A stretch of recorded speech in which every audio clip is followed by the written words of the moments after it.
افسرهای پلیس و کاراگاه‌ها میگن اون حس عجیبی که هر بار پاتو میذاری به یک کرایم سین هرگز از بین نمیره. فرقی هم نمیکنه چند بار به همچین صحنه‌هایی فراخونده شده باشی. همیشه حست یه جوره. یه مأمور پلیسی میگفت هر بار که میریم سر صحنه انتظار داریم اون شخصی که میبینیم زنده باشه. ولی بعد میبینی با چشمای باز زل زده بهت، افتاده رو زمین و تکون نمیخوره، نفس نمیکشه. میدونی مرده، اما بازم امید داری پلک بزنه، حرکت کنه. انگار مغزت نمیخواد اینو پردازش کنه که یکی جسد جلوته. یه کارآگاه دیگه میگفت برای حل پرونده ها انقدر که مجبوریم عکس های قتل رو مرور کنیم، خیلی از شبا خواب همون قتل رو میبینیم و اینجوریه که ما حتی تو خواب هم آرامش نداریم، چون ثبت مدام فجایع و بدترین ورژن انسان ها بالاخره یه جایی یه روزی مغز رو نابود میکنه. عکس ها معمولاً 3 دستن: واید انگل شاتس برای کل صحنه، مید رنج شاتس برای نشون دادن چند تا مدرک که مرتبط با همن و کلوز اپ شاتس برای نشون دادن دیتیلز. مثلا اگر یک چاقو کنار صندلیه باید جوری عکس گرفته شه و فاصله جوری دقیق باشه که شما وقتی عکس رو میبینی گمراه نشی، زوایا درست باشه، همون جوری که انگار با چشم داری میبینی. و عکس هایی که پلیس ها برای حل این پرونده میگیرن جزو بدترین عکس هایی که توی کل کارشون گرفته شده. عکس هایی که هر بار نگاه کردن بهشون میتونه آدم رو تا مرز دیوونگی و جنون پیش ببره، چون این عکس ها فقط مدرک نیستن بلکه سندین که نشون داده یک انسان لحظه های آخر زندگیش رو به وحشتناکترین شکل ممکن سپری کرده.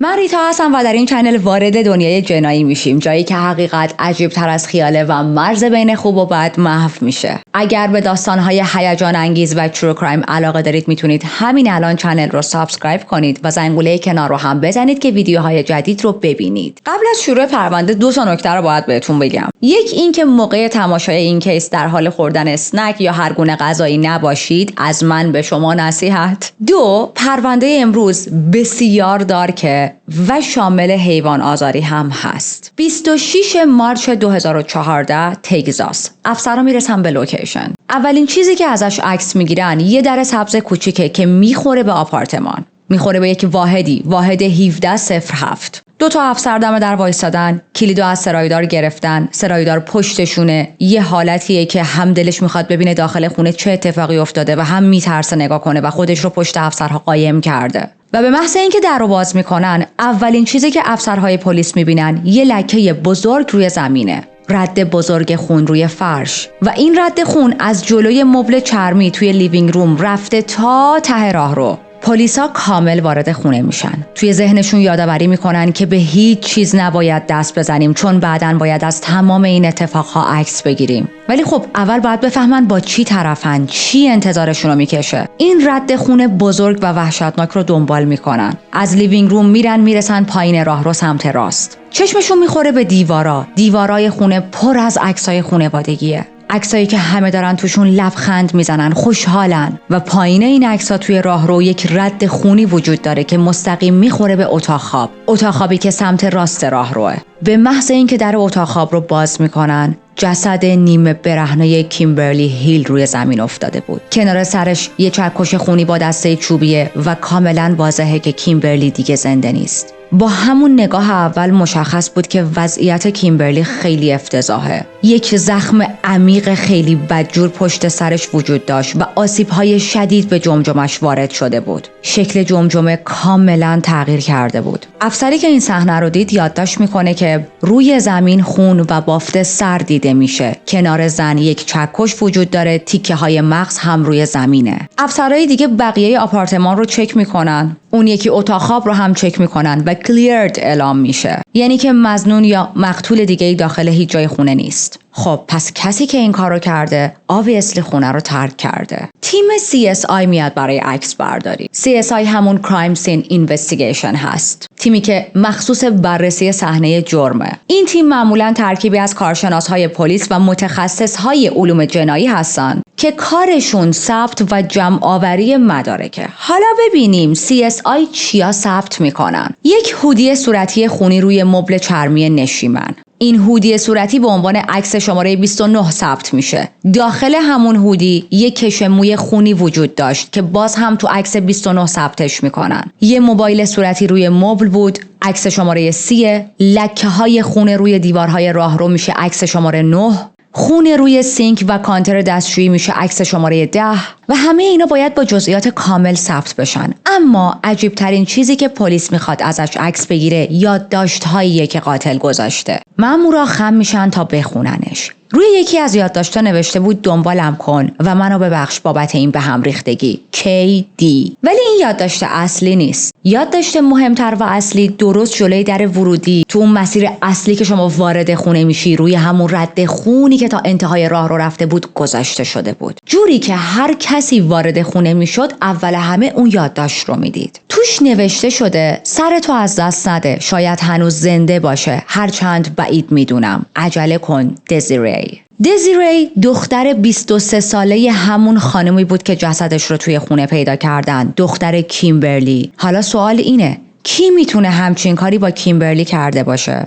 چرا الان دزیری هدف بعدیه و آیا قاتل قبل از پلیس به دزیری میرسه یا نه؟ چون ببینید توی این یادداشت داره دزیری رو تهدید میکنه و ممکنه مورد هدف قرار بدتش. حالا بیایید همه چیز رو همینجا نگه داریم و بریم سراغ یک زوجی به اسم تیموتی و لواندا. تیموتی و لواندا داشتن با فنجونای قهوهشون روزشون رو شروع میکردن. یه روز معمولی نرمال با هم گپ میزدن که زنگ درشون صدا میده. لواندا قبل از اینکه در رو باز کنه میره از پنجره تا نگاه کنه ببینه کی داره زنگ میزنه و یک مرد غریبه ای رو میبینه که داره براش دست تکون میده. فنجونشو میذاره روی میز، میره در رو باز میکنه. ساعت 10 صبح روز پنجشنبه و توی این فکره که امیدوارم دوباره از بیمه نیومده باشن، خسته شدم از این تبلیغاتشون. یک مرد غریبه قد کوتاه، لاغر، با یک سیبیل کمرنگ و یک عینکی که دسته فلزی داره پشت دره. چهره‌ای که بیشتر شبیه مهندس‌های نرم افزاره تا یک غریبه‌ای که بتونه خطرناک یا ترسناک باشه. از اون چهره‌هایی که کاملا بی خطر به نظر میاد. ولی همین چهره نرمال قرار روز عادی این زوج را خراب کنه. در رو باز میکنن، غریبه باهاشون حرف میزنه. 5 دقیقه گذشته، 3 تاشون یعنی اون مرد غریبه و این زوج جلوی در وایسادن، سکوت کردن، به هم دیگه نگاه میکنن، به در و دیوار نگاه میکنن. یک سکوت خیلی سنگینی بینشونه، از این سکوتایی که اگه یه ساعت اون نزدیکی بود صدای تیک تاکش رو واقعا میتونستی بشنوی. قهوه هاشون به احتمال زیاد سرد شده و تیموتی سعی میکنه این سکوت رو بشکنه، سعی میکنه گفتگو رو ادامه بده. به اون غریبه میگه تا منتظر وایسادی چیزی میخوری برات بیارم؟ قهوه میخوای؟ آب میخوای؟ و غریبه مستقیم تو چشای تیموتی نگاه میکنه و میگه ازت میترسم، زیادی با من مهربونی. تو زندگیم هیچ وقت هیچ کس انقدر با هم مهربون نبوده. و خب دوباره سکوت بینشون برقرار میشه. غریبه هر چند ثانیه یه بار اون ور خیابون رو نگاه میکرد، منتظر یکی بیاد دنبالش. لواندا دیگه طاقت این سکوت و انتظار رو نداره، دوباره میره داخل خونه، یک تماس میگیره و پشت تلفن میگه چرا انقدر دیر کردین، چرا انقدر داره طول میکشه. و بالاخره 2 ماشین با سرعت یکی بعد از اون یکی جلوی خونه این زوج توقف میکنن. 2 ماشین پلیس. غریبه خیلی ریلکس، بدون اینکه ترسیده باشه، بدون اینکه بخواد مقاومتی کنه، دستاشو میبره بالا پشت سرش. حتی یک لبخندی هم روی لبش داشت و خوشحال بود که پلیس بالاخره رسیده. پلیسا از ماشین میپرن بیرون، میندازنش رو زمین، بهش دست به هم میزنن، حقوق قانونیش رو براش میخونن و بهش میگن به جرم قتل بازداشتی. و ماشینای پلیس دور شدن و تیموتی و لواندا میرن روی مبل میشینن با یه حالتی که انگار هیچ انرژی ندارن، هنوز گیجن. به هم نگاه میکنن و میگن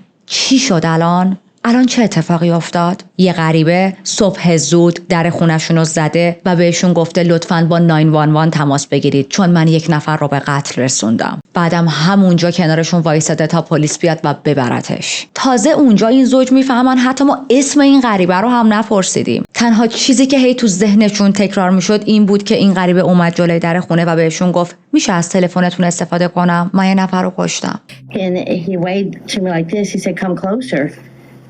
And I said, yes. And then that's when my husband came around the corner. He kept turning his head looking toward the road, not actually eye contact with us. Asked me if I'd call 911 if he had just murdered somebody. Mm-hmm. So I told my wife to call 911.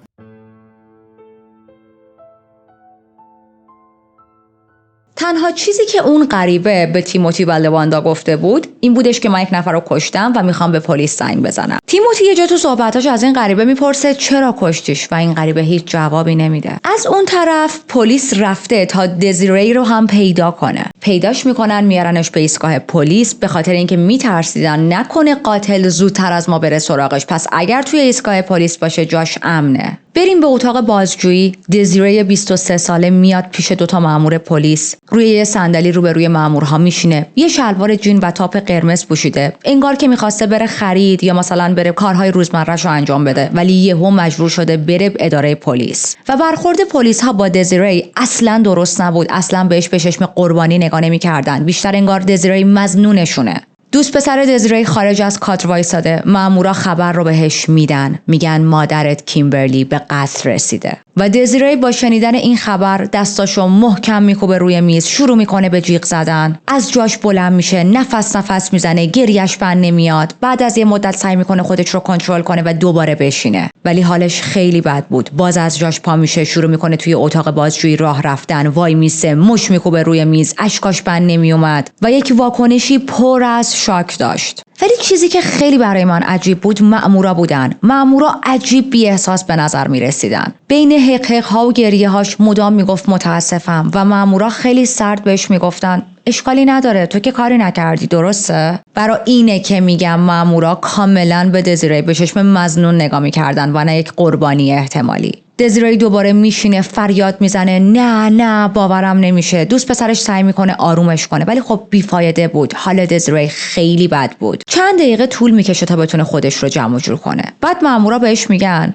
یه چیزی هست که ما به هیچ کس دیگه نگفتیم. قاتل قبل از اینکه از خونه بزنه بیرون چند تا یادداشت نوشته بود و دلیلی که ما تو رو آوردیم اینجا چون نگرانتیم، چون اسم تو توی این یادداشت‌ها بوده. قاتل هدفش این بوده که اول مادرت رو بکشه و بعد تو رو و بعد شهر رو ترک کنه. و دزیری همینجوری که این حرفا رو میشنوه حالش بدتر و بدتر میشه. یکم سکوت میکنه، به یه ذره زمان نیاز داشت تا بتونه این حجم از خبر بد رو هضم کنه. چون ببینید شنیدن این که یه نفر با آدم بگه تو قرار بود قربانی بعدی باشی واقعا چیز راحتی نیست. و بچه‌ها یه چیزو بهتون بگم، چون یک سری اتفاقات توی این پرونده داره با هم توی یک خط زمانی میافته، مثل موقعی که پلیس رسید کرایم سین، موقعی که قاتل خودش رو لو میده و میره جلوی در خونه اون زوج، زمانی که دزیری توی اتاق بازجوییه و همکارهای مقتول که حالا الان جلوتر میخوام راجبشون صحبت کنم. برای همین ما داریم قدم به قدم همه چیز رو بررسی میکنیم. باید یه سری اتفاقها رو همونجا بذاریم، بریم سراغ یک اتفاق دیگه، بعد اون رو بذاریم دوباره بریم سراغ یک اتفاق بعدی، چون تقریبا تمام این چیزا داره توی یک بازه زمانی نزدیک به هم اتفاق میافته. خب گفتم از همکارهای مقتول میخوام بهتون بگم. از اون طرف از صبح زود همکارهای کیمبرلی بسیار نگرانش شدن. کیمبرلی توی یک هاسپس کار میکرد. من شبیه چنین مرکزی رو توی ایران ندیدم، شاید هست، من خبر ندارم، ولی براتون توضیحش میدم. یک مرکزیه که مخصوص مراقبت از بیماران نزدیک به مرگه. این مراکز جایی هستن که از بیمارها نگهداری میکنن، اونم بیمارهایی که دیگه هیچ امید پزشکی به بهبودشون نیست، بیمارهایی که دارن روزها یا هفته‌ها و ماه‌های آخر و پایانی زندگیشون رو میگذرونن. معمولاً 6 ماه یا کمتر از این مونده که زندگیشون تموم شه. هدف دیگه توی این مرکز درمان نیست، بلکه کاهش درد، راحتی و حمایت روحی روانی برای بیمارهاییه که میدونن تا چند وقت دیگه بیشتر زنده نیستن، هم بیمارها هم خانواده بیمارها. خب کیمبرلی توی همچین مرکزی کار میکرد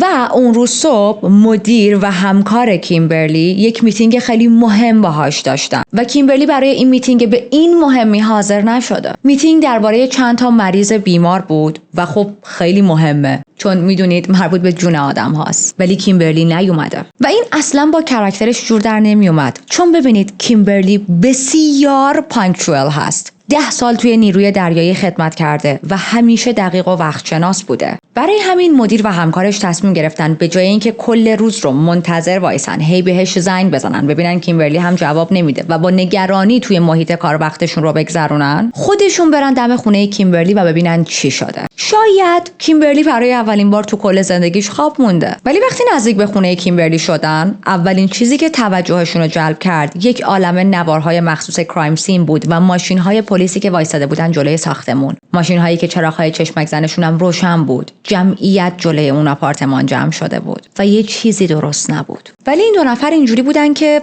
شاید یک اتفاقی توی اون آپارتمان افتاده ولی مربوط به دقیقاً واحد کیمبرلی نیست. وقتی که ماشینشون رو پارک کردن و رفتن نزدیکتر با چشم خودشون دیدن که واحد 1707 بسته شده. دیدن که پلیس ها دارن از اون واحد میان و میرن. سعی کردن با پلیس ها صحبت کنن ولی خب پلیس اصلا باشون حرف نمیزد و هی مدام میگفت برید عقب، اینجا کرایم سینه، صحنه رو هم نریزید. با اصرار گفتن آخه چی شده، ما همکارهای این شخصی که تو این واحد زندگی میکنه هستیم. پلیس همون موقع ازشون میپرسه آخرین بار کی با کیمبرلی صحبت کردید؟ و همکار و مدیر کیمبرلی به پلیس میگن که ما دیروز باهاش حرف زدیم، حالش خیلی خوب بود، خوشحال بود، روز خوبی رو هم داشت. چه اتفاقی افتاده؟ و اونجا پلیس به این دو نفر میگه کیمبرلی به قتل رسیده. گزارش کاتبوت شکافی کیمبرلی چندین صفحه بود که من یه بخشیشو میخوام براتون بخونم. توی گزارش اومده بود که پوست سر بخش‌هایش کنده شده. موهای مقتول قهوه‌ای پرپشته، چشماش خاکستریه، بینی و لب‌هاش سالم مونده جز تغییراتی که بعد از مرگ به وجود اومده. دندون‌ها طبیعی و در وضعیت متوسط قرار داره. روی بالای کمرش تتوی یک جفت چشم وجود داره. 2 روز قبل از 51مین سالگرد تولدش به قتل رسیده. مغز چندین پارگی داره، بیشتر توی سمت راست همراه با خونریزی‌های پراکنده. جلوی جمجمه در دو طرف شکسته، سمت چپ جمجمه شکستگی و ورم بسیار شدید وجود داره به ضخامت بین 1/4 تا 4 اینچ. بین موها قطعات استخون و حدود 100 گرم از بافت مغزی له شده پیدا شده. به بیان ساده شدت ضربه ها به حدی بوده که بافت مغز عملاً پاره شده. یه حالتی که یک نفر پوست سر رو پاره کرده ولی انگار از داخل مغز یکی این کار رو کرده. obviously چنین آسیبی از ضربه های بسیار شدید و مکرر به وجود میاد. ولی حتی مغز کیمبرلی سرش بیشتر از این که فقط جسم سخت بهش بخوره آسیب دیده بود. انگار یک نفر تلاش کرده دستش رو وارد سر کیمبرلی کنه. در واقع هولناکترین بخش گزارش کاتبوت شکافی همین راجب مغزه. بافت مغزی کیمبرلی کاملا له شده بود. یه جوری که بخش زیادیش از جمجمه زده بود بیرون و تیکه های مغز داخل موهای قربانی راحت پیدا میشد. یعنی اصلا نیازی نبود جسد حتما بره به پزشک قانونی تا این موضوع رو بفهمن. و ما گفتیم اول پرونده که پلیس توی گزارشش که رفت کرایم سین رو دید این موضوع رو نوشت که تیکه های مغز تو موهای قربانی وجود داره، رو زمین ریخته. و ما داریم از چقدر مغز صحبت میکنیم؟ حدود 100 گرم، یعنی یه چیز هموزن مثلا ورق بازی یا یه قالب چاکلت. یه همچین حجمی از مغز از سر کیمبرلی خارج شده و خورد شده. بیشتر زخم ها پشت سر کیمبرلی بود و این نشون میده که محل اصلی ضربه ها همونجا بوده. حالا بریم اتاق بازجویی و قاتلی که پلیس ها دستگیرش کردن. اتاق بازجویی کوچیک بود، یه میز کوچیک و 3 تا صندلی وجود داشت. 2 تا بازجو و 1 متهم نشسته بودن. متهم یه تیشرت مشکی آستین کوتاه تنش بود، یه عینکی با فریم سیمی داشت. زبان بدنش کاملا بدون استرس بود، کاملا ریلکس نشسته بود، به صندلی تکیه داده بود. ظاهر و حالت نشستن شبیه یک کسی بود که رفته توی یک اتاق مطالعه دانشگاهی تا روی یک پروژه گروهی تحقیق کنه، نه کسی که همین چند دقیقه پیش به قتل اعتراف کرده و چنین کرایم سین افتضاحی رو هم به وجود آورده. Oh, no, rather, men aren't my thing, actually. Women. Yeah. Okay. Do you have a girlfriend? I don't. I've never had a girlfriend. I tell you what, give me your fancy of killing a woman. Oh, your fancy killing would be your ace killing. What would that be? This is a little peculiar. I'm on camera. Okay, maybe dressing up in a nice suit, sneaking into her house, disabling her boyfriend. No, yeah, I'd bring a pretty dress with me to dress her up in. I was always into strangling, but after that last blunder, I guess maybe something big and sharp would be more along my thing. Then I could, I don't know, probably decapitate her, as I prefer my women dead. I'd dress her up, I'd stitch her up, kind of try to work the head back on, perhaps. I don't know. Then I'd go to town, and it would be a night to remember. And then I'd kind of just burn everything.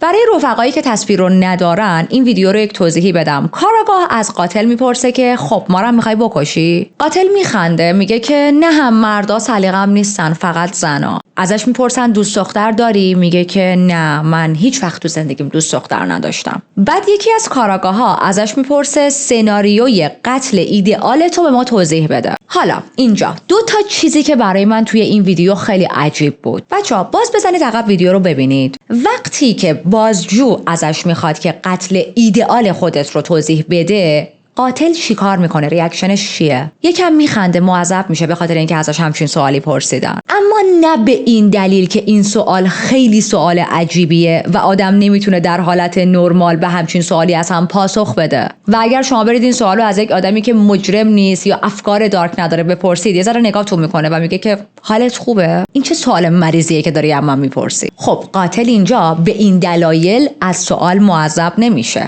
نه، چون جلوی دوربین معذب میشه. و تو ویدیو چی گفت؟ اشاره کرد به این که اوکی جلوی دوربین ذره عجیبه بخوام براتون قتل ایدئالمو بگم، ولی خب اوکی بذارید بهتون بگم. یعنی معذب نمیشه که این سوال خیلی دارکه، معذب میشه که باید جلوی دوربینی که داره همه چیزو ثبت و ضبط میکنه قتل ایدئالش رو توضیح بده. مورد 2 که خیلی برگ‌های منو ریخت این بود که موقع جواب یکم مکس میکنه، لبخند میزنه، فکر میکنه، دستشو میذاره زیر چونش، یه حالتی که انگار داره به یه استیکی که چند روز پیش توی یک رستورانی خورده و خوب بوده فکر میکنه و میخواد راجع به اون استیک صحبت کنه. میخواد الان خاطره خوردن اون غذا رو برای پلیس ها تعریف کنه، در حالی که میخواد قتل ایدئالش رو به پلیس ها بگه. و این واقعا برای من بخش عجیبی بود از رفتارش. میگه که شاید یک کچلوار شیک بپوشم و برم، یواشکی وارد خونش بشم، دوست پسرش رو از کار بندازم، یک لباس زیبا برای خودش آورده باشم که بپوشه. قبلا به خفه کردن خیلی علاقه داشتم، ولی بعد از این خرابکاری که بار آخر کردم، اشاره به همین قتلی که انجام داده. فکر کنم یه وسیله بزرگ یا تیز رو بیشتر دوست داشته باشم و به کارم بیاد. احتمالاً سرشو جدا کنم چون زنا رو مرده بیشتر دوست دارم. بعد سرشو که قطع کردم دوباره بذارم سر جاش و بدوزم به گردنش و یک شب به یاد موندنی برای خودم میسازم. همه چیزو میسوزونم و بعد فرار میکنم.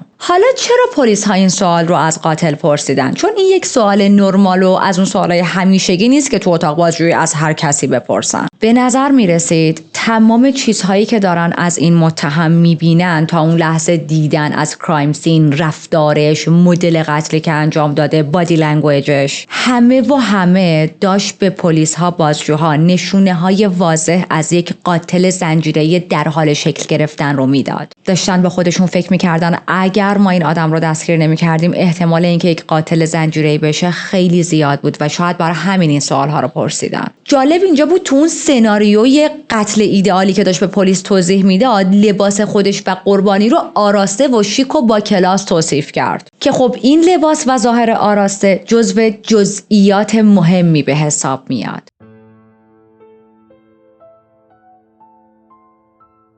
خب گفتم اون مدل لباسی که داشت برای خودش و قربانی توصیف میکرد مهمه. چرا؟ روانشناسا توی این پرونده میگن این که یک قاتلی چنین فانتزی توی قتل داشته باشه و خودش رو با کچلوار ببینه، خودش رو با کچلوار رسمی توصیف کنه خیلی مهمه. برای مردها کچلوار معمولا نماد موفقیت، قدرت و حرفه‌ای بودنه. از طرف دیگه میخواست قربانی رو هم خودش لباس تنش کنه، خودش میخواست برای قربانیش لباس انتخاب کنه که این نشونه اینه که اون شخص قربانی رو مثل یک شی میبینه که هر جوری که دلش میخواد میتونه باش رفتار کنه و لباسی که خودش دوست داره رو تن اون شی بکنه. در پرانتز بگم یکی از هزاران دلیلی که من همیشه تو پرونده ها میگم لباس پوشیدن شما به عنوان یک خانوم به هیچ مردی ربط نداره و لطفاً به ناموس و غیرت و این چیزا نچسبونیدش، دقیقاً همینه. چون مردی که بخواد برای شما انتخاب کنه و تصمیم بگیره، اونم در حالی که شما یک انسان بزرگسالید،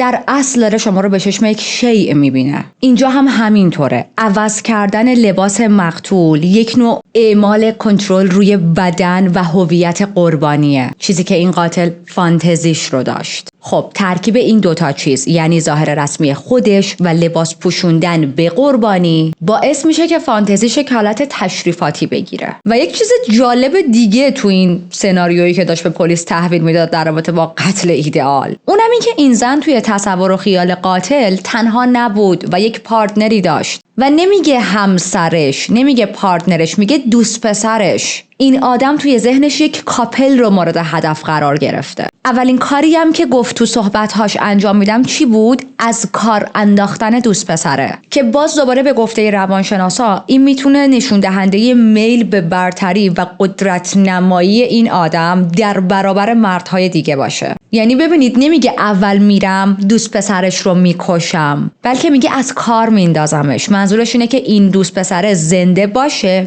ببینه که چه اتفاقی داره مثلا برای دوست دخترش میفته، چه بلایی داره سرش میاد، ولی هیچ کاری هم از دستش بر نیاد. این فانتزی به قاتل حس عالی میده، قتل ایدئالشه. یه صحبت کنیم راجع به سرنخ‌های پلیس. یکی از اون سرنخ‌ها چی بود؟ گفتیم یه سری یادداشت این آدم گذاشته بود تو خونه. دو تا از این یادداشت‌ها مهم بود. یکی از همونا که از اول کار داشت پلیس‌ها رو مسخره می‌کرد. اون یکی هم که مربوط به دزیری بود، اما سومی درباره خودش بود. بالای کاغذ نوشته شده بود اعلامیه استعفا از زندگی. وزیرش خط هم کشیده بود. بعد نوشته بود نظرم عوض شد. گفته بودم این کارو میکنم، پس پای حرفم وای میستم. بالاخره من یه مرد هستم، هرچند خنده‌دار. کار زیاد، تعهدات زیاد، واقعا مردم، ولی بیشتر از همه خودم. راستی همیشه فانتزی داشتم که شما 2 نفر رو بکشم و بهتون تجاوز کنم. عجیبه که هیچ وقت آدما رو واقعا نمیشناسید، حتی پسرتون یا برادرتون رو. ببخشید بابت به هم ریختگی دستشویی مامان. امیدوارم از شاک این ماجرا جون سالم به در ببرید. با احترام یا بدون احترام، کوین جزریل دیویس. و بله،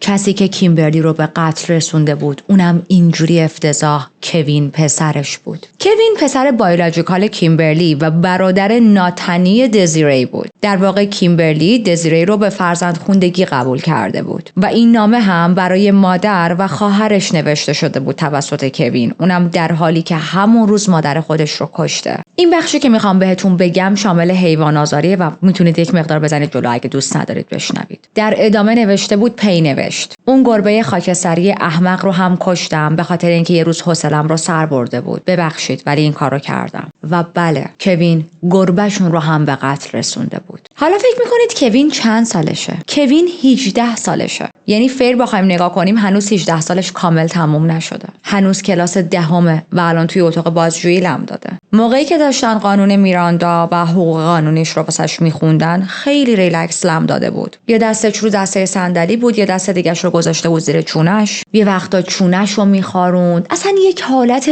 بسیار بسیار ریلکس. نه استرس داشت، نه استراب داشت. انگار داره با یه کسی توی یه رستورانی مثلا نشسته گپ میزنه. ازش میپرسن کیمبرلی مادر واقعیته؟ میگه آره، ولی من بیشتر به پدرم رفتم. هرچند پدرم دیگه تو زندگیم نیست چون یک احمقه. بعد با خونسردی ادامه میده، میگه همیشه مادرم رو دوست داشتم، البته به شکل اشتباهی، شاید با کمی خشمم این علاقه قاطی شده بود. و آره، با یه جسد اولین سکسم رو داشتم. و ببینید اینجا فک بازجوها اینجوری افتاده بود زمین، اصلا مات بودن. کوین ادامه داد که همه چیز از شبی شروع شد که از مادرش اجازه خواسته بود، اجازه برای مردن. تعریف میکنه، میگه که اولش میخواستم اون شب بمیرم، برای همین اجازه میخواستم واسه مردن. دلم میخواست مامانم اجازه بده که من بمیرم، یا بهتره یه جورایی بگم میخواستم خودم رو بکشم. حالا اینکه چرا میخواستم خودکشی کنم خیلی مهم نیست، اما از زندگی خسته شده بودم، زندگی رو دوست نداشتم. آدما هم همینطور، آدما هم برای من خسته کننده شده بودن و هیچ علاقه‌ای بهشون نداشتم. چیز خاصی هم تو زندگیم نیست که بگم افسردگی دارم، فقط همین جوری من این مدلیم. و به مادرش گفته که من میخوام خودم رو بکشم و به همین اجازه رو میدی؟ کیمبرلی هم در جواب بهش گفته بود که کوین تو یک مرد بزرگ شدی و این تصمیمی که گرفتی کاری نیستش که من بتونم جلوتو بگیرم. اما خب این حرف کوین خیلی کیمبرلی رو ناراحت کرده. یعنی اونجوری نبودی که به این ریلکس این حرف رو بزنه، فقط کیمبرلی تلاش داشته اوور ریاکت نکنه و سعی کنه منطقی با این موضوع برخورد کنه، در صورتی که واقعا ناراحت شده بود.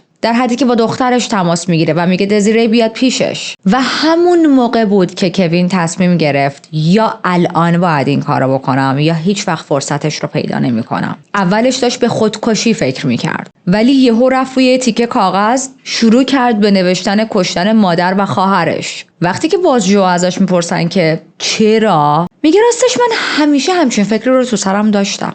میدونم یکم منحرفم، ولی خب این بیشتر برای من یه حالت فانتزیه. و ببینید واقعا اکتاش هم همینطوری بود. مثلا انگار داشت میگفت یه ذره یه چشرونی میکنم و یه ذره منحرفم، اما این آدم داره راجع به قتل صحبت میکنه. اما خب نقشه‌ای که کشیده بود روی کاغذ نوشته بود اونجوری پیش نمیره. بهش میگن چرا نقشات اونجوری پیش نرفت، شروع میکنه به تعریف کردن بقیه ماجرا. میگه که مامانم روی مبل نشسته بود و داشت تلویزیون تماشا میکرد و من رفتم سراغش، از پشت سر با یک سیم مال دسته کنسول بازیم خفش کردم. یعنی در واقع تلاش کردم که خفش کنم، ولی خب نشد. مادرم خیلی تقلا میکرد و شروع کرد به جیغ زدن. رفتم تو اتاقش، از کشوی پایینی سمت راستی چکش برداشتم و برگشتم توی لیوینگ روم. دیگه خودتون میتونید حدس بزنید بعدش چی شد دیگه. احتمالاً خونمون رو دیدید. مامانم خیلی زود بیهوش شد، ولی اولش سعی کرده بود خودش رو به مردن بزنه. بعد من کارو تموم کردم. توی لیوینگ روم حداقل 20 تا ضربه بهش زدم، ولی هنوز زنده بود. برای همین کشیدمش تو اتاق خواب. وقتی که داشتم به اتاق خواب میکشوندمش، همینطوری هم داشتم به سرش ضربه میزدم. و بچه‌ها، لحنش موقع تعریف کردن تمام این اتفاقها خیلی عجیب بود. یکم بی‌حوصله بود، ولی هیچ عصبانیتی توی حرفاش دیده نمیشد. هیچ خشمی شما نمیدیدید تو صحبت‌هاش، تو رفتارش. انگار داره یک اتفاق ساده روزانه‌اش رو تعریف میکنه، ولی یه ذره هم بی‌حوصله است. بعد پلیسا ازش میپرسن که بعدش چیکار کردی؟ بعد از اینکه مادرت رو کشوندی توی اتاق خواب و همینطوری هم داشتی نان استاپ به سرش ضربه میزدی. خیلی راحت به پلیسا میگه بعد با جسدش سکس کردم. و این اولین رابطه جنسی من توی زندگیم بود و اولین رابطه جنسی من با یک جسد بود. و من باید یه چیز دیگه هم اضافه کنم به ادامه صحبتش. اولین رابطه جنسیت نه تنها با یک جسد بود، بلکه با جسد مادرت بود. میگه بعد از اون رابطه جنسی رفتم حموم، چون باید خودم رو تمیز میکردم و لباسمو عوض کردم. پلیس بهش میگه این فکر که این کارا رو بکنی از کجا به سرت رسید؟ بعد کوین خیلی ریلکس چوناشو میندازه بالا، با یه حالت بی‌تفاوتی به پلیسا میگه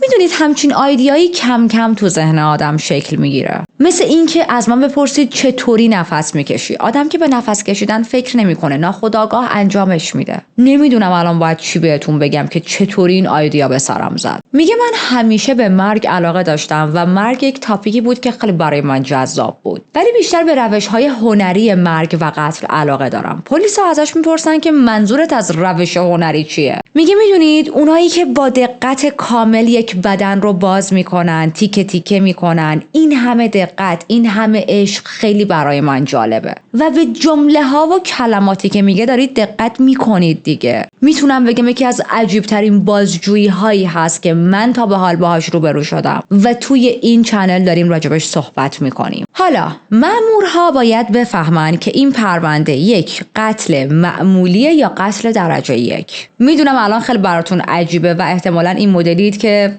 معلومه که این چه نوع قتلیه، اما توی تگزاس اگه کسی مادرش رو بکشه و بعد با جسدش سکس داشته باشه، این قتل معمولی به حساب میاد. اما اگر اول بهش تجاوز کنه و بعد بکشتش، این میشه قتل درجه یک. واقعا قانون بیمارگونه و عجیبیه، چون خب ما با خودمون اینجوری فکر میکنیم و تو قوانین دیگه دیدیم که هر دو قتل باید درجه یک باشه، هر دو نوع باید قتل درجه یک باشه. اما خب من فقط دارم قوانین رو براتون میگم. برای همینه که مامورا دارن هی سوالهای دقیق تری از کوین میپرسن. میخواستم ببینن اون موقعی که کوین داشته مادرش رو میکشیده به اتاق خواب تا بهش تعرض کنه، آیا این زن از قبل مرده بود یا اون موقعی که بهش تجاوز شد هنوز زنده بود و بعد کوین به قتل رسوندتش. بهش میگن دقیق تر به ما بگو. کوین میگه که من اول سعی کردم مادرم رو خفه کنم، خفه نشد، بعدش چکش رو آوردم، بعد کشوندمش به اتاق خواب و بعد توی اتاق خواب بهش تعرض کردم. یه جا تو صحبتاش برگشت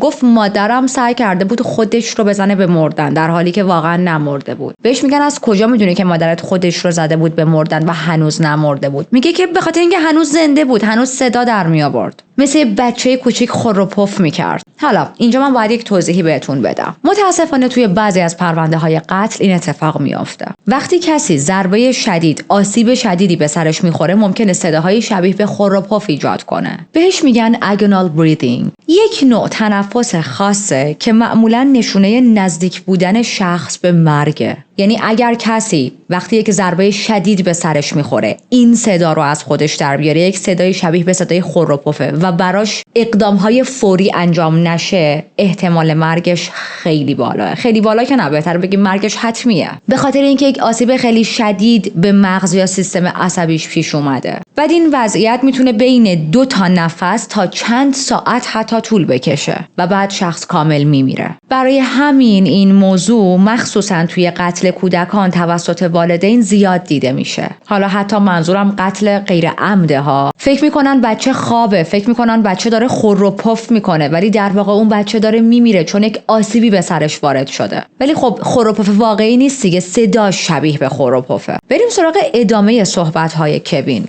میگه که من همون موقع تصمیم گرفتم از آشپزخونه یه چاقوی استیک بیارم و اصطلاحی که به کار میکنه این بود: چاقوی استیک بیارم تا مغز مادرم رو هم بزنم. دقیقاً همین جمله رو گفت. بازجوها بهش میگن چی؟ گفت آره، یه چاقو که یکم مغزش رو هم بزنم. ولی خیلی جواب نداد. برای همین تصمیم گرفتم خودم برم سراغش. و همچنان فراموش نکنید که کوین داره تمام این حرفها رو با خونسردی کامل میزنه. میگه که وقتی دیدم چاقو فایده نداره، دستم رو کردم تو سر مادرم که مغزش رو تیکه تیکه کنم و مادرم هنوز داشت خور و پف میکرد، یعنی که هنوز زنده بود. میگه چاقو رو از همون شکستگی جمجمه فرو کردم و خورد به مغزش، من حس کردم. و تمام این کارا بعد از ضربه های خیلی شدیدیه که به سر مادرش زده بود. میگه تلاش کردم با پا لگد بزنم به سرش، اما خب فایده نداشت. بعد با یک خنده عجیبی میگه که این حرکت خیلی حرکت مسخره بود، برای همین دوباره با دست ادامه دادم تا مغزش رو در بیارم. احتمالاً کوین فکر میکرده که اگر با پا به سر مادرش ضربه بزنه، سر مادرش خیلی راحت متلاشی میشه. یه چیزی که حالا مثلا توی فیلم‌ها دیده بود یا تو کتابا خونده بود. حساب این رو نکرده بود که جمجمه اینا خیلی سفت‌تر از اون چیزی که شما خیلی راحت با پا بتونی لگد کنی. و یکی از عجیب‌ترین بخش‌های اعترافش این بود که میگه وقتی دستم رو کردم داخل سر مادرم و میخواستم مغزش رو دست بزنم، حسش مثل پودینگ یا خمیر بود. حتی کوین میگه بخشی از مغز مادرش رو هم چشیده، چون همیشه دوست داشته ببینه طعم مغز چجوریه. یه پودینگو به ما ندیدین نه؟ اون از پرونده 182 که با بلال به مقتولین تجاوز کرده بود. اینم از آقای کوین خان که مغز مادرش رو دست زده و خورده و داره میگه جنسش مثل پودینگ بود. پلیسا ازش میپرسن بعد از قتل و سکس کردن با جسد خونی شده بودی؟ و میگه که آره، همه جام پر خون بود، خیلی خونی شده بودم، حتی عینکم هم کامل خونی شده بود. ازش میپرسم بابت کاری که با مادرت کردی احساس ناراحتی داری؟ احساس بدی داری؟ و کوین میگه که یه جورایی آره، ولی اگه برگردم به عقب دوباره همین کارو میکنم. عجیبه نه؟ چون یه جورایی دوستش دارم. اون هیچ کار بدی نکرده بود، اون بهترین مادر دنیا بود. این منم که فقط یک آدم مزخرف و بیرحمم. بهش میگن چرا خواهرت رو نکشتی؟ و کوین میگه دلیل این که خواهرم رو نکشتم به خاطر این بود که حس کردم کشتن مادرم کافیه برام و زیادی میشد اگه خواهرم رو هم بکشم. با این حال فراموش نکنیم که کوین یک یادداشت تهدید آمیز برای خواهرش گذاشته بود. وقتی ازش پرسیدن پس چرا یادداشت گذاشتی برای خواهرت، میگه که من میدونستم خواهرم دختر حساسیه و با دیدن و خوندن اون یادداشت از نظر روانی شدیداً به هم میریزه. بازجو پرسید یعنی داشتی با ذهن دزیری بازی میکردی که شاید فکر کنه مادرت هنوز زنده است؟ کوین لبخند میزنه و میگه حس شوخ طبعی مریضم بود دیگه، اون موقع دیگه کامل از نظر روانی به هم ریخته بودم. وقتی ازش میپرسن که آیا خودت رو آدم روانی یا دیوونه‌ای میدونی یا نه، میگه که نه، سالمم، من دقیق میدونم چی کار کردم و میدونم که از نظر معمول توی جامعه از دید بقیه کاری که کردم کار اشتباهی بوده. بعد مکس میکنه، یه نفس عمیق میکشه و میگه من اومدم اینجا که تاوان پس بدم، پس راستشو گفتم. راستش هم اینه که آره، قطعاً هم دوباره آدم میکشم.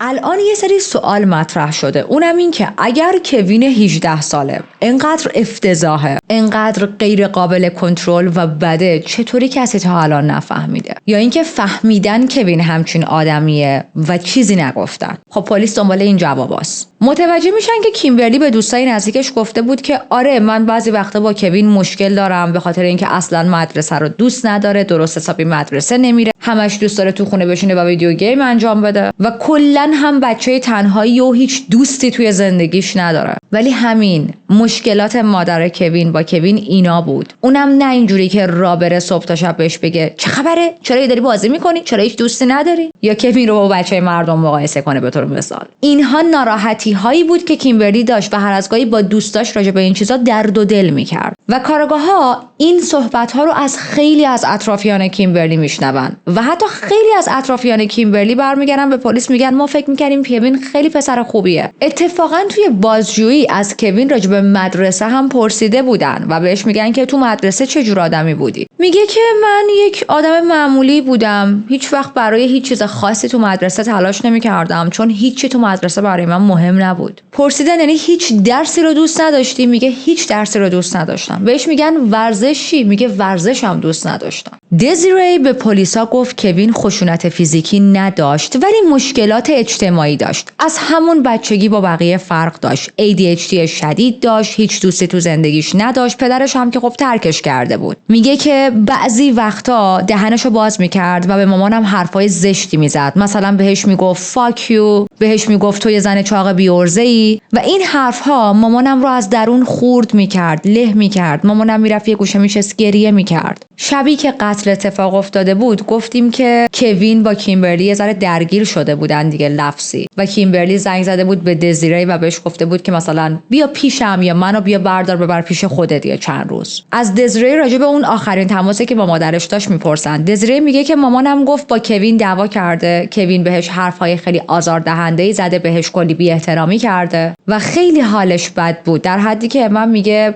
یه ذره حالم بهتر شه باز بهت زنگ میزنم. از دزیری میپرسن مامانتون شب گفته بودش که دعواشون سر چی بود، اصلا سر چی کوین این توهین ها رو به مادرت کرده بود؟ دزیری میگه آره دعواشون سر یه چیز مسخره بود، یک تبلیغی داشت توی تلویزیون نشون میداد، از این تبلیغ هایی که مربوط به اپلیکیشن های دیت و اینجور چیزاست. کوین هم برگشته رو به کیمبرلی گفته مامان تو بیخیال دیت کردن با مردها شدی. مادرش میگه نه کوین، من بیخیال دیت رفتن با مردان نشدم، ولی حتی اگرم بخوام با کسی سر دیت برم و با کسی جدید آشناشم باید بیارمش خونه و نمیتونم این کارو بکنم چون تو اینجا داری با من زندگی میکنی و obviously اولویت اول من تویی که بچم هستی. و سر این موضوع با هم بحثشون شده بود. در واقع بحث که بیشتر کوین شروع کرده بود توهین کردن به مادرش. دزیری به پلیسا میگه که مامانم واقعا کوین رو دوست داشت، رابطهشون رابطه بدی نبود. حتی همین اواخر برای کوین یک کاپشن $100 خریده بود با اینکه میدونست کوین احتمال خیلی زیاد نمیپوشتش و کوین این کار رو هم کرده بود. اون کاپشن رو برداشته بود انداخته بود گوشه اتاق. حتی شب قبلش کوین با مادرش دعوا کرده بود سر یک چیز الکی و داد زده بود، فریاد زده بود سر مادرش و بهش گفته بود مدت هاست میخواستم این حرفو بزنم ولی دیگه برام مهم نیست و الان بهت میگم، من خیلی دوست دارم تو یا خواهرم بمیرید. دزیری میگه مامان ناراحت شد، من خیلی سعی کردم آرومش کنم، غافل از اینکه خیلی دیر شده و کوین داره تو این چند روز نقشه های خیلی خیلی شومی تو سرش میکشه. دزیری در ادامه راجع به کوین میگه کوین که بچه بود نقاشی های خشونت آمیز خیلی زیاد میکشید، خیلی بی‌دلیل، اما هیچ وقت نشونه ای از خشونت فیزیکی نداشت. میگه حتی وقتی ما به عنوان خواهر برادر با هم دعوا میکردیم هیچ وقت دستش رو روی من بلند نمیکرد یا مثلا دستش رو مشت کنه بکوبونه تو دیوار. میگه در واقع من کسی بودم که چند بار عصبانی شدم و مشت کویدم تو دیوار، ولی کوین هرگز همچین چیزایی نشون نداده بود. اما بعضی وقتا کوین یک سره تهدید میکرد که میخوام خودم رو بکشم، در حدی که حتی یک بار بیمارستان بستریش کردن، ولی خب مدت خیلی کوتاهی بود. دزیری هم کاملا این موضوع رو تایید میکنه که کوین نه دوست دختری داشت، نه دوست و رفیقی داشت، نه اصلا با کسی در ارتباط بود و تمام روز رو دوست داشت پای کامپیوتر بشینه و گیم انجام بده. پلیسا از کوین داستان میل به خودکشیشو میپرسن، میگن چیه که چندین و چند بار میل داشتی جون خودتو بگیری، چرا، دلیلش چی بود؟ به پلیسا میدونید چی میگه؟ میگه من اگرم میخواستم خودکشی کنم هدفم این بود که دیگران رو آزار بدم. ولی بعدش تصمیم گرفتم که به جای اینکه خودمو بکشم بذار مستقیم اونا رو اذیت کنم. ازش میپرسن آیا تا حالا به کسی گفته بودی که چه نقشه هایی برای مادر و خواهرت داشتی؟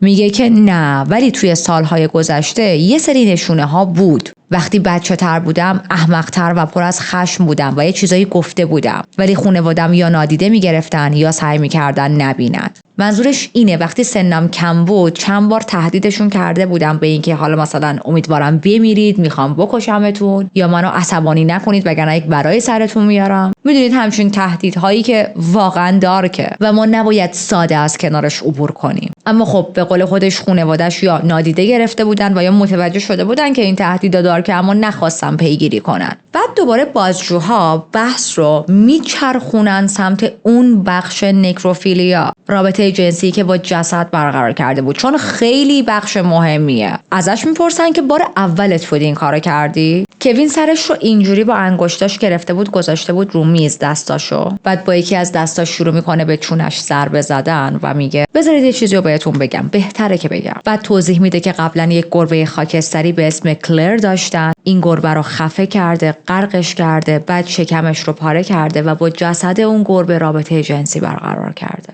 ازش میپرسن تا حالا با آدم زنده سکس داشتی؟ میگه که نه، فقط برام جسد مهمه. آدم یا حیوانم خیلی فرق نمیکنه. من بدن رو کلاً یه تیکه گوشت میبینم، حالا چه بدن انسان باشه چه بدن حیوان. و بعد سوالی که همه رو گیج کرده بود اونم این که چرا خودت رو تحویل دادی؟ نقشه کوین این بود که بعد از اینکه مادرش رو کشت خواهرش رو هم بکشه، ولی پشیمون شده. بعضیا میگن چون خواهرش با دوست پسرش زندگی میکرده ترسیده که از پس این اتفاق بر نیاد، ترسیده که اگر بره سراغ خواهرش نتونه این موضوع رو هندل کنه، یا اگر که حتی خواهرش رو یه جوری بکشونه خونه خواهره با دوست پسره بیاد. مخصوصاً که بخشی از فانتزیش اگر خاطرتون باشه این بود که دوست پسر طرف رو از کار بندازم و الان ما بهتر میدونیم که این بخش از فانتزی دارک و سیک کوین از کجا اومده. انگار داشته قتل خواهرش رو توصیف میکرده چون خواهرش با دوست پسرش زندگی میکرد. کوین به پلیسا میگه بعد از قتل ساعت 8 شب سوار دوچرخه شدم و تا صبح رکاب زدم. توی خیابونا بی هدف زیگزاگ میرفتم و حتی حس میکردم یه جور تفریحه، چون میدونید بعد از رد کردن اون خط قرمز دیگه زیاد به بعدش فکر نمی کنید. حدود ساعت 10 صبح روز بعد رفتم دم در خونه یه غریبه و تصمیم گرفتم فرار نکنم چون میدونستم بدون برنامه شانس زیادی ندارم و دیر یا زود دستگیر میشم، پس بهتره که خودم رو به پلیس تحویل بدم. هدف اصلیش هم از یادداشت نوشتن و جلوی در گذاشتن این بودش که حالا که خواهرش رو نکشته خواهرش قبل از پلیس برسه اولین نفری باشه که وارد خونه میشه و بیاد این یادداشت و این رد خون رو همه این به هم ریختگی خونه رو ببینه. ولی زمان بندیش درست نبود و نتونسته بود اون یادداشت رو قبل از پلیس ها به دست خواهرش برسونه. خیلی ها توی کیس کوین معتقدن وقتی رفته به صورت رندم دم در خونه یک زوجی تا خودش رو تحویل بده در واقع هنوز تو فکر قتل بوده. خیلی ها معتقدن اگر تیموتی اون روز خونه نبود احتمال اینکه لواندا رو بکشه خیلی زیاد بود. شاید کوین دوباره می‌خواسته دست به قتل بزنه، اما چون کوین از رویارویی فیزیکی با مردها میترسه ترجیح میده بره سراغ کسایی که آسیب پذیرترن، که کمتر بتونن از خودشون دفاع کنن، مثل مادرش یا هر زنی که حتی از نظر جثه یا مقاومت فیزیکی از خودش ضعیفتر باشه. بازجوها ازش میپرسن که از کی این حس ها رو داشتی و کوین میگه تقریبا از اوایل نوجوانی. ازش میپرسن آیا تا حالا دنبال کمک گرفتن از بقیه بودی؟ تا حالا کمک روانی گرفتی؟ اصلا به این فکر کردی از کسی کمک بگیری؟ کوین دوباره خیلی ریلکس میگه نه، چون این بخشی از وجود من بود، بخشی از هویت خودم میدونستم و هیچ وقتم بابت این طرز فکرهایی که داشتم احساس شرم نداشتم. از اون طرف کامپیوترش رو هم توقیف کردن دیگه. توی کامپیوترش کلی عکس، ویدیو و سرچ هایی پیدا شد که مربوط به فانتزی های جنسی و رابطه جنسی همراه با جسد، شکنجه و آزار و اذیت میشد. با وجود تمام چیزایی که گفتیم هم کوین هم دزری میگفتن مادرشون کیمبرلی آدم خیلی خوبی بوده و هیچ وقت هیچ کار بدی نکرده. مقایسه هایی هم با پرونده های قاتلای سریالی مثل جفری دامر و اد کمپر میشد، ولی برخلاف اونا رابطه کوین با مادرش پر از خشونت یا تنبیه نبوده. همین موضوع باعث شده بود که خیلی‌ها گیج بشن که اصلاً چرا این قتل اتفاق افتاده و چرا کوین اینجوری مادرش رو کشته. دقت کنید ما هم چیز زیادی از کیم نداشتیم که تعریف کنیم. تنها چیزایی که از زندگی کیم میدونیم اینه که 10 سال توی نیروی دریایی خدمت کرده، بعد توی بخش مراقبت از بیماران مشغول شده، خانواده مریض‌ها خیلی دوستش داشتن و توی اتاق خوابش یک قاب عکس شیشه‌ای داشت که توش یادداشت دستنویس کوین بود. تو این یادداشت کوین نوشته بود زود رفتم تا روزت راحت تر باشه، دوستت دارم، بعد از مدرسه میبینمت کوین. و کیمبرلی این یادداشت رو قاب کرده و گذاشته تو اتاقش، احتمالاً چون عاشقانه ترین حرفی که تا اون لحظه از پسرش شنیده بود همین بود. تو بازجویی وقتی از کوین میپرسن فکر میکنی که چه مجازاتی باید بگیری، میگه که هر چی که قاضی و هیئت منصفه بهم بدن، هر چی که اونا تصمیم بگیرم. من اوکیم که سالها برم زندان و عذاب بکشم، با حکم اعدام هم اوکیم، برام فرقی نداره. ازش میپرسن که برای کشتن مادرت خودت فکر میکنی لیاقت چه مجازاتی رو داشته باشی؟ میگه که شایستم عذاب بکشم و تا ابد بپوسم. دادستان بهش پیشنهاد 60 سال زندان میده، ولی خب کوین ردش میکنه. خیلی هم عجیبه، چون احتمالاً خودش یا وکیلش فکر میکردن توی دادگاه یک حکم کمتر از این به کوین میرسه، مثلا شاید بیفته آسایشگاه روانی یا هر چی، که خب واقعا احمقانه است. تو دادگاهش تشخیص داده شد که یک اختلال شخصیتی داره، اما در نهایت یعنی به طور کل سالمه و اونجوری نیست که این اختلال دلیل این قتل باشه. دلیل اینم که من میگم اختلال شخصیتی یعنی نگفتن چی، در همین حد بیان کردن و ما در همین حد میدونیم. وقتی فیلم بازجویی رو توی دادگاه نشون دادن، همون فیلم ها و همون مدل صحبت کردنش که داره خیلی ریلکس به وحشتناکترین کارهایی که کرده اعتراف میکنه. بعد از اینکه این ویدیوها تموم شدن، کوین برمیگرده سمت هیئت منصفه و با لبخند نگاهشون میکنه. خیلی این کارش عجیب بود، انگار مثلا میخواست ببینه ریاکشن هیئت منصفه چیه. توی بخش اظهارات قربانی‌ها دزیره میاد روبروی برادرش، شروع میکنه به حرف زدن، ولی باز دوباره کوین رفتارش خیلی عجیب بود. فقط شونه بالا مینداخت، آه میکشید، انگار که داره نصیحت‌های حوصله سربر خواهر بزرگترش رو گوش میده. پدر بزرگش یعنی پدر کیم میاد توی دادگاه، میگه که واقعا نمیدونم چی باید بهت بگم کوین، تو مادرت رو کشتی، این کاری نیست که آدم بتونه انجام بده، تنها کسی که همیشه پشتت بود رو از خودت گرفتی و حالا دیگه تنها شدی. ولی کوین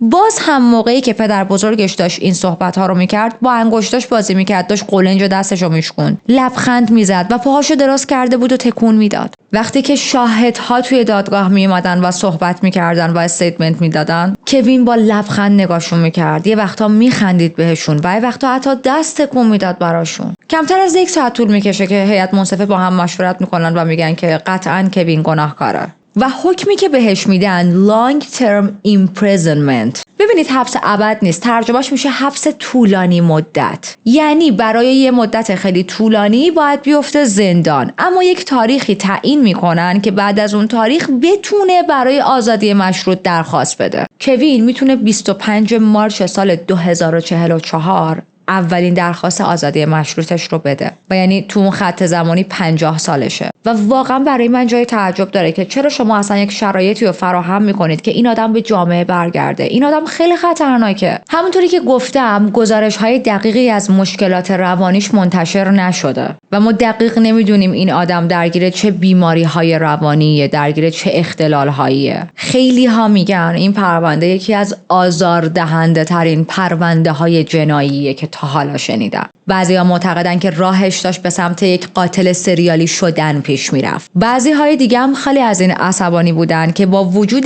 این کاری که کرده، با وجود چنین قتلی که انجام داده، امکان آزادی مشروط براش وجود داره و من جزو اون بعضی‌ها هستم خودم. شما هم اگر هستید دستا بالا تو کامنت بر من یه علامت دست بذارید من ببینم. بیایید قبل از اینکه پرونده رو تموم کنیم چند لحظه راجع به مقتولمون صحبت کنیم. مثل همیشه کیمبرلی زنی بود که عمرش رو صرف خدمت و مراقبت از دیگران کرد، از روزای سختش توی نیروی دریایی تا لبخندهای مهربونش کنار تخت بیمارها. کیمبرلی همیشه یک پناه امن برای بقیه بود، مادری که حتی ساده ترین یادداشت پسرش رو قاب کرد چون براش با ارزش ترین هدیه دنیا بود. اما عمرش به دست امن‌ترین آدم توی زندگیش کوتاه شد، اون هم به بدترین روش. یادش زنده و گرامی. خیلی خیلی گلید که تا اینجا با من همراه بودید. یه یادآوری کوچیک بکنم برای دوستانی که تازه اومدن. هر ویدیویی که ما توی این چنل میسازیم کلی زمان و انرژی میبره. پس اگر دوستش داشتید با یک لایک، با یک کامنت، با شیر کردن، با سابسکرایب کردن، با روشن کردن نوتیفیکیشن و زنگوله کنار میتونید به من و این چنل کمک کنید تا ویوهای بیشتری بگیره، به بقیه بیشتر نشون داده بشه و من انرژی بیشتری دارم که براتون ویدیو بسازم. از اونجایی که این پرونده واقعا دارک بود، یعنی در ابعاد متفاوتی دارک بود و من خودم ریختم، الان برگام مونده. بعد از تمام کردن تحقیقاتم خیلی برام جالب بود که برم نظر بقیه رو هم راجع به این پرونده بخونم. میخواستم ببینم فقط منم از این قاتل انقدر بدم اومده و اصلا نمیتونم درکش کنم. دقت کنید حتی هیت روش نذاشتم، یعنی اصلا جوریه که حتی دیگه هیت هم نمیاد. میخواستم ببینم فقط منم که اون بخش هایی که آزار و اذیت به گربه ها رسونده رو نمیتونم از ذهنم بیرون کنم. و خب احتمال خیلی زیاد امشبم یه خواب بد راجع به گربه ها میبینم، به خاطر اینکه من بارها گفتم روی حیوان آزاری خیلی حساسم. ولی حالا anyway نظر بقیه رو میخواستم ببینم و نظر دیگران رو میخوام به شما هم بگم. در واقع تقسیمشون کردم به چند دسته. خیلی ها توی مقاله های مختلف، زیر ویدیوهای مختلف، بازجویی های کوین، تو وبسایت های مختلف، آرتیکل های متفاوت همه نوشته بودن که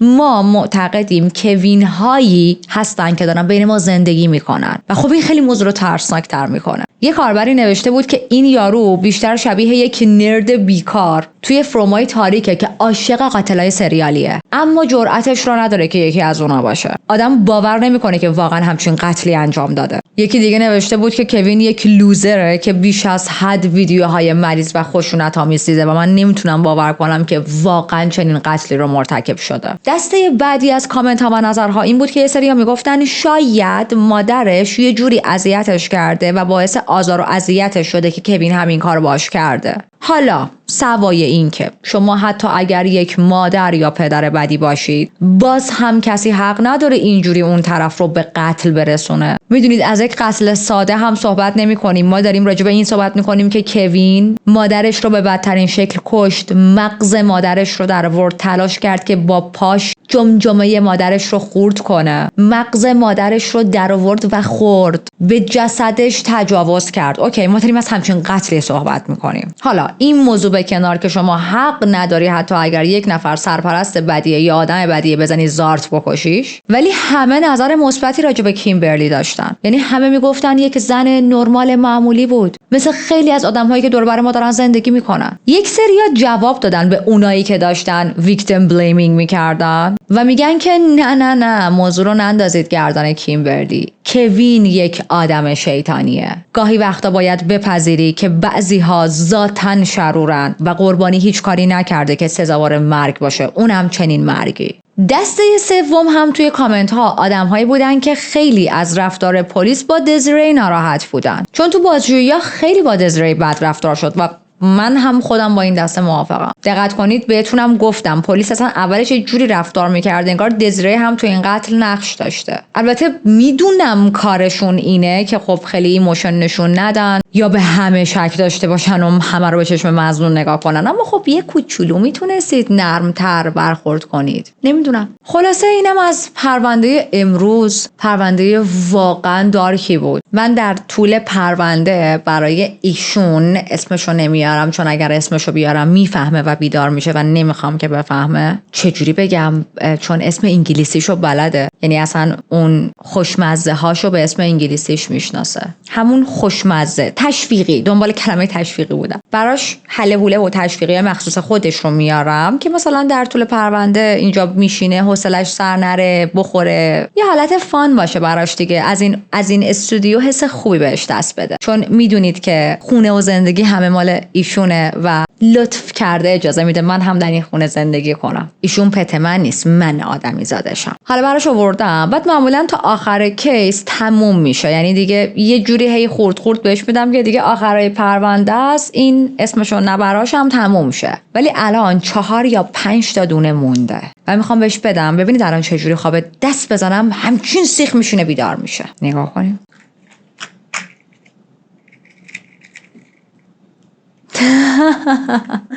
5 تا دونه تریتت مونده مامان.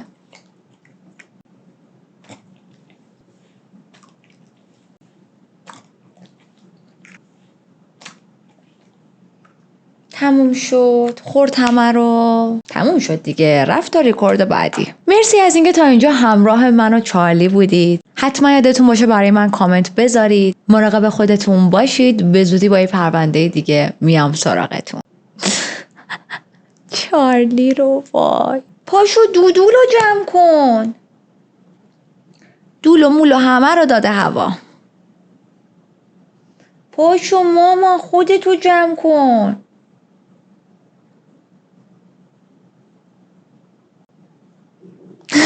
ما بریم فعلا.